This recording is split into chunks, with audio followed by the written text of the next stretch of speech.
आज की प्रेरणादायक कहानी। परिस्थितियाँ। एक घर के पास काफी दिन से एक बड़ी इमारत का काम चल रहा था।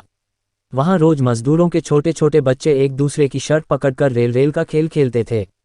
रोज कोई बच्चा इंजन बनता और बाकी बच्चे डिब्बे बनते थे। इंजन और डिब्बे वाले बच्चे रोज बदल जाते, पर केवल चंगाई पहना एक छोटा बच्चा हाथ में रखा कपड़ा घुमाते हुए रोज गार्ड बनता था।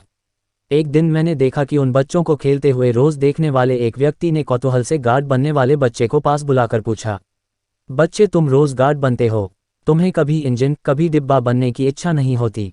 इस पर वो बच्चा बोला, बाबूजी, मेरे पास पहनने के लिए कोई शर्ट नहीं है, तो मेरे पीछे वाले बच्चे मुझे कैसे पकड़ेंगे और मेरे पीछे कौन खड़ा रहेगा, इसीलिए मैं रोज गार्ड बनकर ही खेल में हिस्सा लेता हूँ। ये बोलते समय मुझे उसकी आंखों में पानी दिखाई दिया। आज वो बच्चा मुझे जीवन का एक बड़ा पाठ पढ़ा गया। अपना जीवन कभी भी परिपूर्ण नहीं होता, उसमें कोई ना कोई कमी जरूर रहेगी। वो बच्चा माँ बाप से गुस्सा होकर रोते हुए बैठ सकता था, परंतु ऐसा न करते हुए उसने परिस्थितियों का समाधान ढूंढा।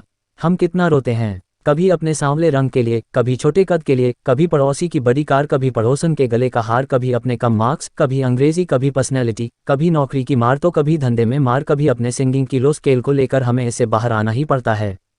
ये जीवन है, इसे ऐसे ही जीना पड़ता है।